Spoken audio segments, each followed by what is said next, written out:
उसका हिसाब लगाया, अंत में उसका 0 मिला। तब जाकर मैंने 7 रुपए मजदूरी करना मंजूर कर लिया, मगर खेती मेरे बच की नहीं रही, क्योंकि खेती के अंदर मजदूरी इतनी हो जाती है जो पूछो मत। अगर घर के लोग वहाँ किसान काम करने वाले हैं तो उनकी मजदूरी वो जोड़ते नहीं है, और जिसके अगर खेती करने वाला नहीं है और वो मजदूरी से काम करवाता है तो कतई भी वो ऊपर नहीं आ सकता। क्योंकि हिसाब लगाकर देख लेना, किसानों की सुध लेने वाले केवल हमारे प्रधानमंत्री नरेंद्र भाई मोदी, जिन्होंने किसानों के खाते में 6,000 रुपए डाले, वही नहीं, भजन लाल जी की सरकार आई और उन्होंने जो हमारे 6,000 को 12,000 करने का जो दूसरी किस्त भी आपके लिए अभी दे दी होगी, और 12,000 नहीं होगा जब तक हमारे राजस्थान की सरकार आपके खाते में। प्रबंधक मंत्री थे तब वास्ते में ओलावृष्टि हो, चाहे सूखा हो, चाहे किसी भी अतिवृष्टि हो, किसी में भी हमारी फसल नष्ट हो जाती थी तो हमारे किसानों के खाते में पैसे नहीं आते थे, और जिनको जो देते थे जिम्मेदारी जी के राज में गुलाब जी भाई साहब आपदा प्रबंधक मंत्री थे, इन्होंने डायरेक्ट अपने खाते में पैसे डाल करके तो किसानों को जो लाभ देने का काम किया तो गुलाब जी भाई साहब ने किया। आप सब लोग दूर दराज से हमारा स्वागत किया, इसके लिए तो मैं डेयरी अध्यक्ष और डेयरी के सारे है हमारे राजस्थान के गौरव श्रीमान गुलाब चंद जी कटारिया, महामहिम राजस्थान राज्यपाल महोदय, पंजाब एवं प्रशासक केंद्र शासित प्रदेश चंडीगढ़, एक ऐसा व्यक्तित्व है जिन्होंने हमारे राजस्थान को गौरवान्वित किया। न केवल अगर ये दोनों ने अपना मोर्चा संभाल लिया ना तो देश अपने आप तरक्की कर जाता है। इसमें से एक भी मोर्चा कमज़ोर रहता है तो मामला कमज़ोर हो जाता है। मैं पहले क्यों खड़ा हुआ आपको बताया, मैं राज्यपाल और महामहिम तो बाद में हूँ, पहले यहाँ का ही जनता के बीच में घूमता हुआ आदमी हूँ। मैं से अधिकांश की शक्ल पहचानता हूँ, आपके गांव तक भी मैं कभी न कभी आया हूँ। मैंने खेती तो नहीं की पर खेती को समझने का प्रयास जरूर। मैं एक लोकसभा का चुनाव लड़ा था, उसमें मैंने एक बात से चुनाव जीत लिया। मैंने कहा कि इस 5वीं के बच्चे को जो कोई जानता नहीं कौन पैसे वाला होता है और कौन गरीब होता है, इस बच्चे को गांव में एक वो गेरू का डब्बा ले वो और एक कुची इस बालक को दे दो, और इसको कोई गांव में घूमता जा, जहाँ कच्ची झोंपड़ी मिले वहाँ लिख देना किसान, और जहाँ अच्छा घर मिले वो लिख देना या तो व्यापारी या नौकर। इतनी मेहनत करने के बाद भी अगर उसका झोंपड़ा झोंपड़ा ही रहे, कहीं न कहीं हमारे काम करने के तरीके में कोई खोट है। और इसलिए वास्तव में इस बात को एहसास किया कि वास्तव में जो आपको और मुझे जिंदा रखता है, वो अगर अपने बच्चों को अच्छी पढ़ाई नहीं कर सके, उसका बच्चा अच्छी काम नहीं सीख सके, तो फिर हमारा को कहा ये क्या केवल तुम्हारा पेट भरने के लिए थोड़ी पैदा हुआ। इसको समझना पड़ेगा और इसलिए बराबर ख्याल करना पड़ेगा कि इसकी तरक्की के साथ देश की तरक्की होगी, क्योंकि आज भी 100 में से 60 आदमी खेती पर अपनी ज़िंदगी गुजारते हैं। और इसलिए मैं सोचता हूं कि जोगाराम जी, आपके साथ मैं विधायक रहा हूं, कई वर्षों तक आपके साथ पार्टी में काम किया है। सौभाग्य से आप भी एक साधारण परिवार से उठ करके यहाँ तक आए, इस पीड़ा को समझने का प्रयास करते हैं। जब तक इसकी आर्थिक स्थिति मजबूत नहीं होगी, हम अपने देश को जो चाहते हैं कि दुनिया का नंबर 1 का देश बने, वो बन नहीं सकता। कुछ लोग अरबपति खरबपति बनने से देश की गरीबी नहीं मिटती है। साधारण आदमी के जेब में पैसा आए तब देश की गरीबी मिटती है। और वो पैसा कब आएगा? जब किसान की जेब में पैसा होगा। किसान की जेब में पैसा नहीं होगा तो दुकानदार उपवासा लेते रहो, कुछ नहीं बिकेगा। और किसान की जेब में पैसा आएगा तो मिठाई वाले की मिठाई भी बिकेगी, और दाढ़ी वाले की जो 1 महीने में कराते हैं ना, वो हर सप्ताह करा देंगे। ये हमको शौक थोड़ी है क्या हम अपनी दाढ़ी बढ़ाएं, और दाढ़ी बढ़ाने का जो पैसा लगता है ना, वो नहीं दिया। इस सच्चाई को जब तक नहीं समझेगा देश, तब तक इसके अंदर जो परिवर्तन चाहते हैं वो ईमानदारी से आ नहीं सकेगा। अभी बाबूलाल जी खराड़ी वैसे तो स्वयं खेती करते हैं, आज भी आपको लांग ऊंची किए हुए कोई अगर खेत में पाणत करता हुआ दिखाई देता है एक आदिवासी का बेटा, तो ये बाबू, मैंने उसको बचपन से देखा। फूलचंद जी जो बात कह रहे थे, हम सब लोग साधारण परिवार से उठे। बहन शांता जी, अमृत जी मेरे साथ बहुत लंबे समय तक काम किया।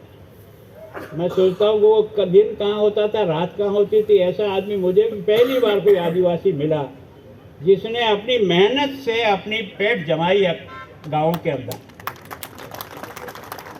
लालचंद जी, आप जो कह रहे हो ना, कारण क्या है कि हम जानते हैं कि क्या कीमत है किसान की, और बचपन से समझने का प्रयास करते हैं। और इसलिए मैं सोचा पड़ता जी को कहता हूँ, तो वो पहला एक ऐसा किसान था जो मेरा गांव का सरपंच बना था, तो उसको पहचानना मेरे लिए आवश्यक था। मैं सोचता हूँ कि रविंद्र शिमाली जी, प्रमोद जी, ताकत सिंह जी, ये सब मेरे पार्टी के बहुत मेरे सहयोगी रहे, और आप सब जो किसान भाई बहन यहाँ आए हैं, मैं आपका सबका बहुत बहुत स्वागत करता हूँ। अभिनंदन। लालचंद जी, मैं आपको इस बात के लिए धन्यवाद देता हूँ कि आपने इनको लाभांश दिया, इसमें और सुधार करो। इस लाभांश को इनको लेने नहीं आना पड़े और केस नहीं जाना पड़े, सीधा खाते में कैसे पैसे जाए ताकि कट नहीं, क्योंकि अपना देश इस कट से बहुत दुखी हो जाए। हमने जो 50 साल की राजनीति समझी और समझाया है, वो ये समझा था कि जब भी केस बांटने जाता वो सोचता उसके बाप की प्रॉपर्टी बांटने जा रहा है, और सामने वाला कोई भिखमंगे की तरफ से आके खड़ा है क्या। सम्मान के साथ उसका पैसा उसके खाते में पहुंचाना। देश के पहले प्रधानमंत्री है जिसने 100% किसान का पैसा किसान के खाते में डाल करके कट मारने वालों को बाहर निकाल दिया। ऐसी व्यवस्था करो यार, कट मारने वाले जितने कम हो सकते हैं उतने कम करो, क्वालिटी से कोई कंप्रोमाइज मत करो। कभी कभी जब पढ़ने में आता है ना कि डेयरी के दूध में और डेयरी के घी में मिलावट है, माथा पकड़ के बैठ जाता है कि जहाँ हमारी प्रतिष्ठा है उस प्रतिष्ठा में अगर गिरावट होगी तो कैसे आप पर उठाएंगे हक। तो इस बात के लिए जिस तरह के भी मापतोल हो सकते हैं, जिस तरह के सिस्टम बदले जा सकते हैं, सिस्टम बदले। और अभी इन्होंने जो कहा ना, किसान को अगर कोई मजबूती देता है तो ये इसके जानवर ही इसको मजबूती देते हैं। अगर उनको संभालने का काम अच्छा ढंग से हो जाए तो उसकी आमदनी कई दृष्टि से बढ़ जाती है।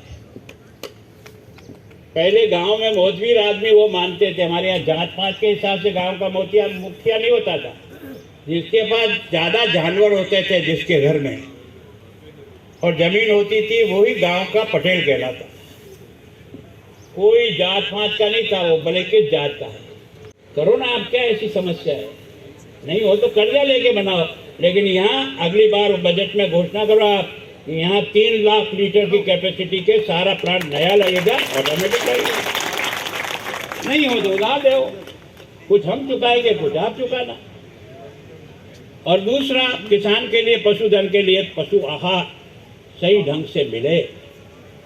बाकी क्या है कि लोग जिस प्रकार से इस पशु आहार के नाम से जिस प्रकार का करते हैं, उसके कारण से पशु भी बिगड़ता है और पशु का जो जानवर है वो भी बिगड़ता है। मिला रहे हैं कि धरती बंजर हो रही है, पानी ज़्यादा से ज़्यादा खा रही है। मैं सोचता हूँ इस बारे में सोचना चाहिए। और आप सब किसान भाइयों से भी निवेदन है कि सरकार की योजनाओं का लाभ उठा करके अपनी खेती को इम्प्रूव करो। कारण क्या है कि आपसे 50 साल पहले आपके पिताजी के पास 20 बीघा जमीन थी, अब 5 है। 2 साल बाद वो 2.5 रह जाएगी, उसी में से कमा खाना है। तो खेती के तरीकों में बदल करनी पड़ेगी। कौन सी लाभकारी खेती होती है, कौन सी नहीं होती है, क्या तरीका अपना है, क्या तरीका नहीं अपना है। मतलब अकेला गुजरात हमारे, आप देखो ना, 1 हेक्टेयर में इतने आलू पैदा करते हैं कि वास्तव में लगता है कि यार फसल पैदा होगी। हमारे यहाँ नहीं होती, क्योंकि हमने न तो इनको उस तरह के बेड़े बंधा करके उस पर ड्रिप का डाल करके और टाइम पर पानी और टाइम पर खाद देने का प्रयास नहीं किया, उतना नहीं पैदावार होती। कि कौन क्या कर रहे हैं? जितना दूध चाहो उतना मिलता है। कैसे मिलता भाई, कहाँ से आता है? बहुत सोचने का विषय है। मैं ये कह रहा हूँ कि भगवान के लिए ये पाप कभी मत करने देना, नहीं तो हमारे सब बच्चे जो है ना उनकी जिंदगी बिगड़ जाएगी। नहीं होता तो नहीं होगा, और क्या होगा। और जो आजकल तो आपने फेड के आधार पर पैसे तय किए, फेड के आधार पर पैसे समय पे मिल जाए। और ये जो प्राइवेट लोग आते हैं ना आपके कंपटीशन में डेयरी, ये और ज़्यादा पैसे दे के आपके ले जाते हैं और फिर रात को भाग जाते हैं। इनकी लगोटी नहीं पकड़ सकते हो। क्या करेगा किसान? गांव के गांव रोते हैं कि हमको इतने 6 महीने का दूध दिया और पैसा बिल्कुल मिला ही नहीं, आज दूंगा कल दूंगा। आपके यहाँ कम से कम पैसे की गारंटी तो है, उसमें तो कम से कम किसी प्रकार का टांगा नहीं लग सकता। तो मैं सोचता हूँ हमें हमारी पोजीशन को मजबूत करेंगे ना तो मार्केट भी अपने आप सही हो जाएगा। आपकी क्वालिटी सही होगी, झकमार करके उनको अपनी क्वालिटी भी सुधारनी पड़ेगी। आपको रखा इसीलिए है कि आपकी क्वालिटी नहीं गिरे, इसलिए सरकारी व्यवस्था रखी है। इसको जिम्मेदारी से संभालोगे तो सामने वाला अपने आप संभल के चलेगा, नहीं तो वो दिन ब दिन गिरावट पे ही जाएगा। तो मैं सोचता हूँ इसको दोनों मांगे इन्होंने रखी है, मैं भी पैरवी करूँगा। और ये करके आपको नहीं मिलता है तो जिस एजेंसी से लोन मिले यार उससे लोन लो। ये कैंपस इतना बड़ा है, मैं आपको सही कह रहा हूँ, इसका अगर उपयोग करें ना तो ये लाखों रुपया महीना यही कमा सकती है। इतना बड़ा कैंपस है। ये जो आपके पार्लर जो खुले ना, सबसे ज़्यादा बिक्री यहाँ होती है। क्यों? विश्वास है। सबसे ज़्यादा दिवाली की मिठाई कहाँ बढ़ती है? आपकी इन एजेंसियों के द्वारा बढ़ती है। कोई नाप तोल नहीं कर सकता है, इतने सही दामों पर और सही दाम पर मिठाई मिलती है। कम से कम ये जो रात का चूरा दिन में, दिन का चूरा रात में, ये तो बंद हो जाएगा यार। कैसे करो यार? तो मैं सोचता हूँ वास्तव में लालचंद जी आप थोड़ा मेहनत करो यार। मैं सोचता हूँ कि उसको ये महसूस स्वयं होना चाहिए। अपन नहीं कहे कि मैंने ये किया मैंने किया, ये कहे कि हमने क्या किया, तब तो अपनी पहचान है। अगर यह नहीं कहता तो अपनी कोई पहचान नहीं है। बेकार के गपोड़ सकती बातें हैं, कोई मतलब नहीं। मैं चाहता हूं कि निश्चित रूप से किसान को मजबूत करने में सबसे मजबूत तरीका ये है, अगर डेयरी ठीक चली और आप कृपा करके इस डेयरी को ऐसी एजेंसी से जोड़ो कि लगभग आपके उदयपुर जिले में 40,000 सदस्य हैं डेयरी में। इन 40,000 सदस्यों को कम से कम एक अच्छा जानवर हर साल कैसे दे सके ताकि उसकी दूध की क्षमता कैसे बढ़े, वो आपको पेमेंट करेगा। गरीब आदमी कभी पेमेंट नहीं खाता है, आप ये ध्यान रखना। बड़ा आदमी पेमेंट खा सकता है, गरीब आदमी कभी पेमेंट नहीं खाता है, ये ध्यान रखना। केवल और केवल सिस्टम को बदलिए कि किस तरह से वो दूध की सप्लाई करता है, उसके साथ ही उसको उसकी सहायता राशि के रूप में उसको मिल जाए ताकि उसको ठीक प्रकार से मिल जाए। तो वास्तव में मैं आप सब भाइयों की पैरवी करने के लिए पहले खड़ा हूँ। मंत्री जी बोल जाएंगे फिर बाद में कौन सुनेगा। तो मैंने उनको ये बताया है कि रास्ते हैं, रास्ते कैसे उपयोग करना और कैसे इनको आमदनी बढ़े। और अगले साल जब वापस आप लाभांश बांटने आए तो इनमें से कोई आकर मंच के कहे कि वास्तव में एक साल में हमारा कुछ बदल हुआ, तो मैं मानूंगा कि हमने कुछ किया, नहीं तो नहीं मानूंगा। ये कहेंगे कि वास्तव में कुछ हुआ है, तब तो अपने को लगेगा कि वास्तव में अपन ने कुछ किया है और कुछ नीचे तक पहुंचा है। जब तक नीचे तक नहीं पहुंचेगा कोई अर्थ नहीं निकलने वाला। तो मैं सोचता हूँ किसान को सशक्त करने के लिए जो जो तरीके हो सकते हैं उनको अपनाएं। हमारी भी सिफारिश, क्योंकि मैं महामहिम तो बाद में बनाऊँ, पहले इन्हीं लोगों ने मुझे पाल करके महामहिम की गद्दी पे पहुंचाया है।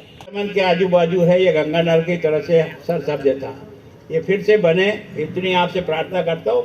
मैंने मुख्यमंत्री जी से कहा है, उन्होंने प्रोजेक्ट को आगे बढ़ाया है, थोड़ा आप भी धक्का लगाओ जिसके कारण से वो पानी इनको सिंचाई के लिए कैसे मिले, उस बात को ध्यान में रखते हुए आगे प्रयास करें। धन्यवाद। श्रीमान लालचंद जी द्वारा तिलक, माल्यार्पण और साफा और प्रतीक चिन्ह द्वारा हार्दिक स्वागत, अभिनंदन। बंधुओं, और आज के इस कार्यक्रम में दर अंतर राशि वितरण कार्यक्रम में 457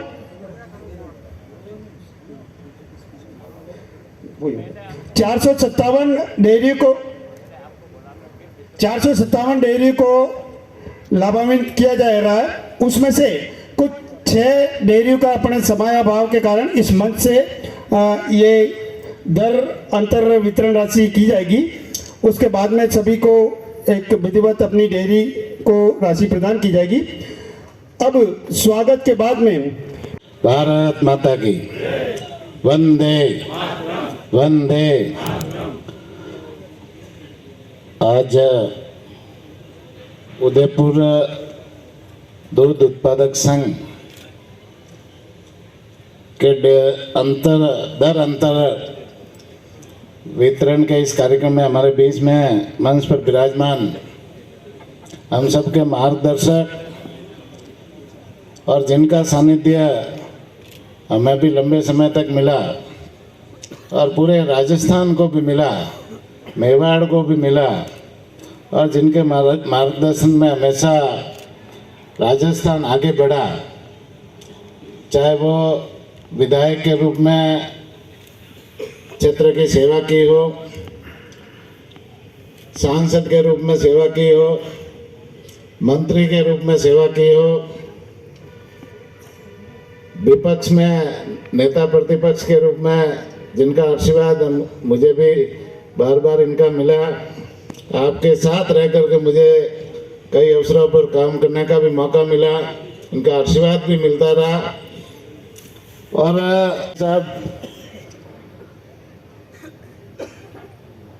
कैबिनेट में मेरे साथी कैबिनेट मंत्री सम्मानीय जनजाति मंत्री बाबूलाल जी खराड़ी साहब ने आज ये लाभांश वितरण का कार्यक्रम रखा और 1,80,00,000 रुपए 1,80,00,000 रुपए जो डेयरी का मुनाफा 3 करोड़ के आसपास हुआ, उसमें से 1,80,00,000 रुपया किसानों को देने का निर्णय किया।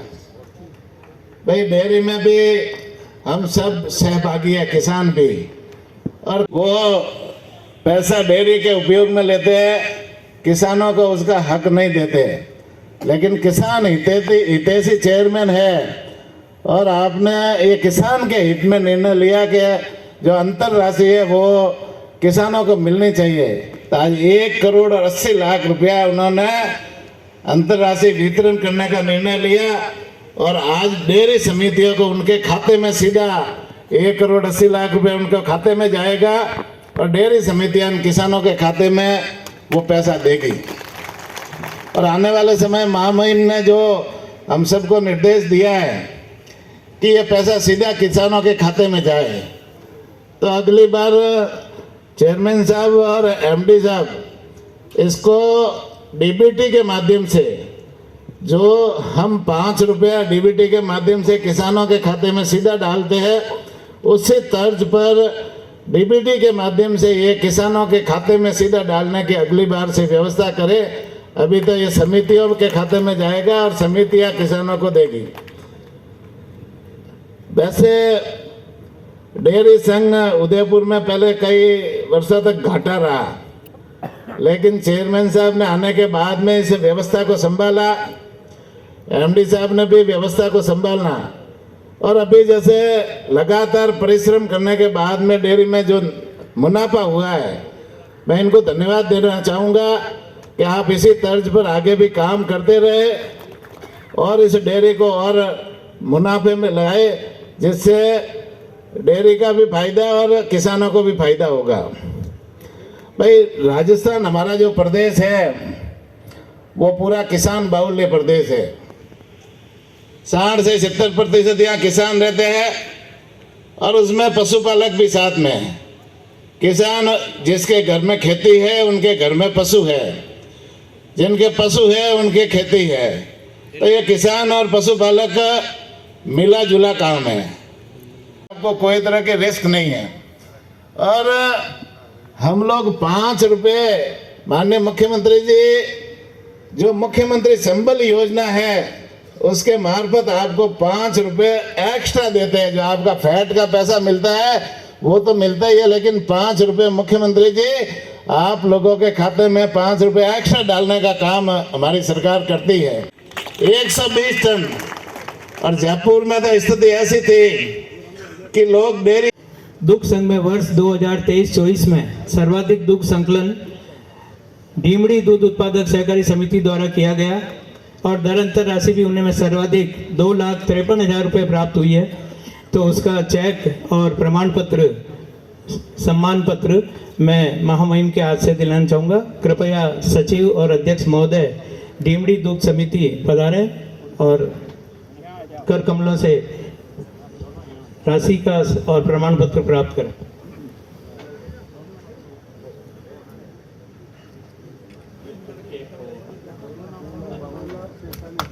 इसी क्रम में द्वितीय स्थान प्राप्त किया है नारायणपुरा दूध उत्पादक सहकारी समिति ने। नारायणपुरा दूध उत्पादक सहकारी द्वारा द्वितीय स्थान प्राप्त किया गया और उन्हें 2,33,00,000 रुपए दरअंतर राशि प्राप्त हुई है। वर्ष 2023-24 में तृतीय स्थान इटाली महिला दूध उत्पादक सहकारी समिति द्वारा प्राप्त किया गया और उन्हें दरअंतर राशि 2,34,000 की राशि प्राप्त हुई है। कृपया अध्यक्ष और सचिव महोदय मंच पर पधारें और सम्मान पत्र और अपनी राशि का चेक प्राप्त कराएं।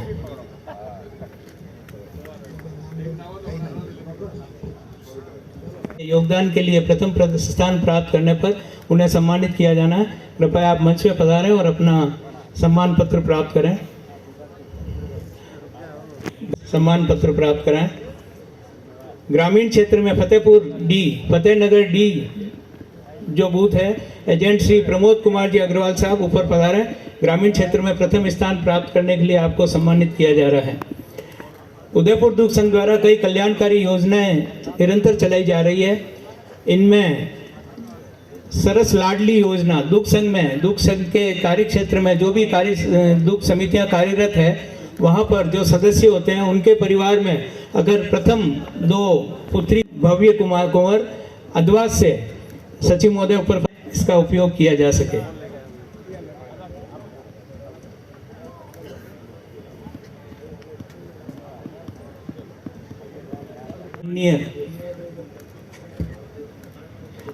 देखो क्या है कि आज उदयपुर डेयरी संघ ने लाभांश वितरण का और लाभांश भी बहुत अच्छी बड़ी राशि है।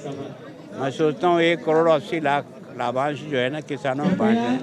लगभग इनके सारे जो मेंबर हैं वो तो 40,000 के लगभग और 459 के लगभग समितियां हैं। तो आज तो कुछ समितियों को उन्होंने चेक दिया। चाहते हैं कि अगली बार 100% आज के दिन सबके खाते में ट्रांसफ़र हो जाए और वहाँ उपस्थित रह कर के, ताकि क्या है कि किसान को पूरा पैसा मिले।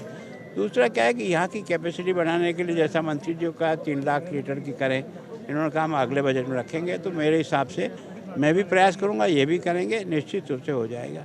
और वास्तव में पशु आहार के बारे में कोई तो भी यहाँ फैक्ट्री लगे जिसके कारण से अच्छी क्वालिटी का भी मिले और सस्ता भी मिले, ताकि किसान अपने जानवर को और अच्छा हेल्दी बना सके। सर, इस बारे में उदयलाल जी डांगी ने पहले फरमाया था, महीने पहले मंत्री याद है कि मेरे क्षेत्र में फैक्ट्री लगा सकते हैं। मेरे यहाँ बहुत जगह है, वल्लभनगर में फैक्ट्री रोजगार मिलेगा। बात ये कि ये सब प्रोसेस में है, ये सरकार का देखने का काम है, लेकिन लगे ये हमारी मांग है और इसका हम पीछा भी करेंगे कि लगे। धन्यवाद। द कलर्स 18 उदयपुर न्यूज़ को सब्सक्राइब करें और हमेशा अपडेट